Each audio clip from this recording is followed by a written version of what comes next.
Coming up, find out how foreign investors are vetted. And the Minister of National Security sending a strong message to young men. The Bahamas Tonight, the weekend edition, starts now.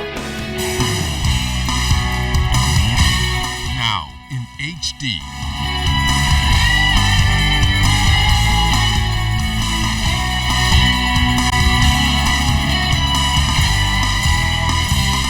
ZNS Network presents The Bahamas Tonight. This portion of the news brought to you by BTC Every Day.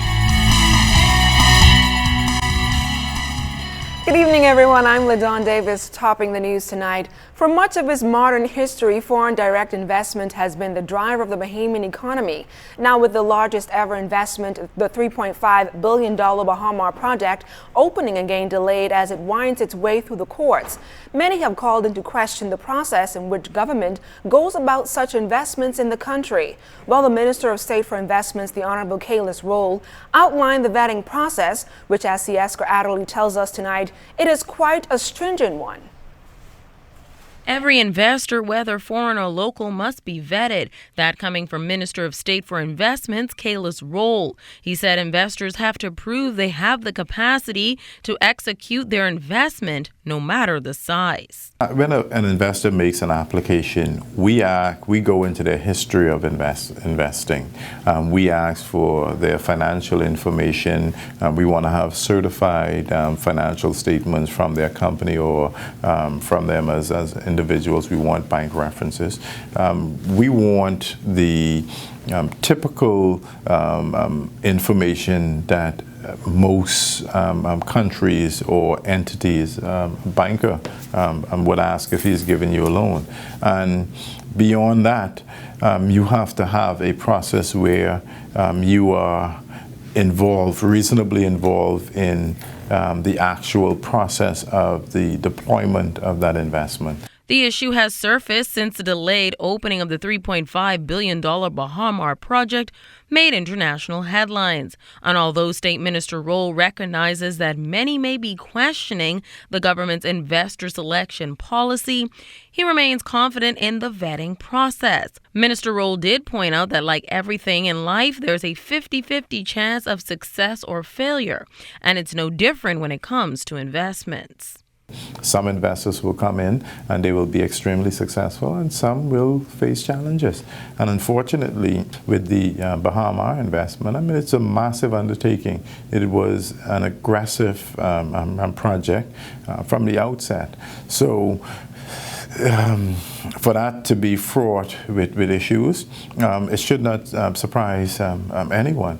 The key is for us now to navigate these treacherous waters and get the investment back on track. Roll again underscored the country's need for blue-chip investors that would generate economic activity in the country, but maintains it must be balanced perfectly between foreign and direct investment. Meantime, government is in the process of modernizing the Bahamas Investment Authority to ensure that the investment board approval process is completed within 30 days. Sieska Adderley, ZNS Network News.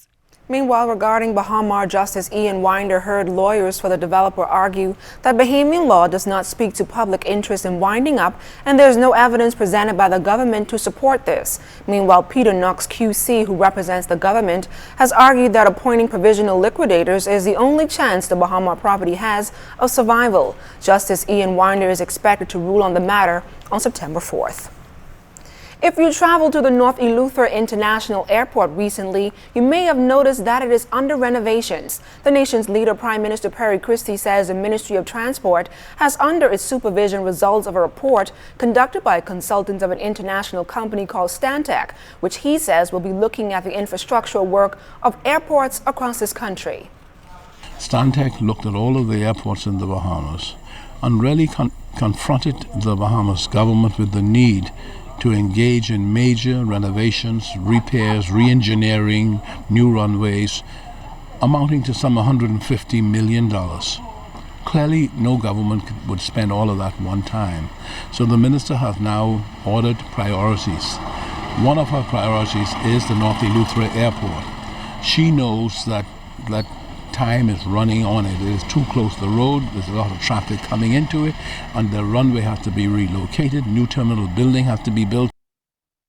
Mr. Christie says all of the airports are of a major priority for the Minister of Transport and Aviation, the Honorable Glenys Hannah Martin, who has in her possession a list of airports she will engage in this year. Additionally, Christie says Martin will also facilitate architectural drawings with consultants, which he believes may go to contract. Christie is optimistic that these upgrades will go a long way in boosting airlift arrivals. Tourism has told us more flights are coming into North Eleuthera, more flights are coming into Exuma, and we know therefore there's a priority there. More flights are coming into Bimini, and so that's why the Bimini airport is being expanded, the Bimini port being expanded, and so we're doing a lot of infrastructural work that is very necessary. We killing these police. You all seen that around, yeah? That was the voice note on WhatsApp that went viral on Thursday, a day after the fourth police-involved shooting at the Spikenard Graveyard on Cowpen Road. That shooting resulted in the death of Ronnie Jean, a 32-year-old most wanted suspect found in a stolen police uniform. That voice note from a man threatened to kill police officers. Well, tonight, that 25-year-old man is in custody. Police arrested him around 10 last night in connection to reportedly making death threats against police officers via social media. Also last night, CDU officers acting on intelligence went to a bushy area in Yellow Elder Gardens where they found a handgun along with one live round of ammunition.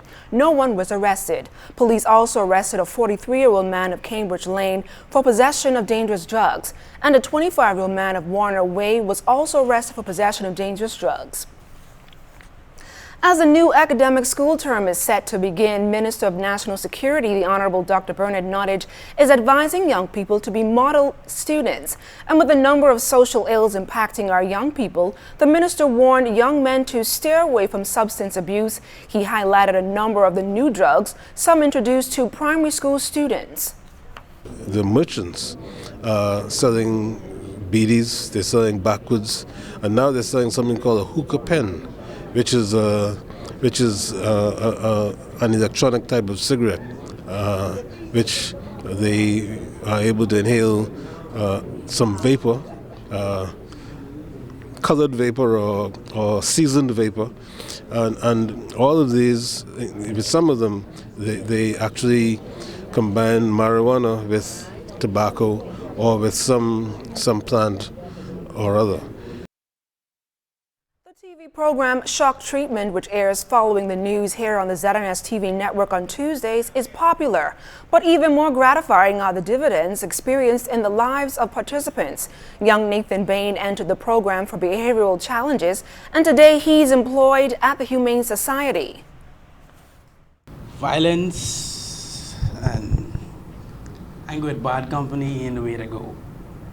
Trouble, like everybody say, trouble is easy to get in and hard to get out. And I agree with that because in the past years I got in a lot of trouble and it wasn't easy getting out. But since I've been through the shock treatment program, Mr. Reed, I must say, it changed me a lot. Raven Culmer, featured on the first installment of the show for girls, says that while her participation in the program earned her the nickname Shocky, she says it helped her to drastically change her life.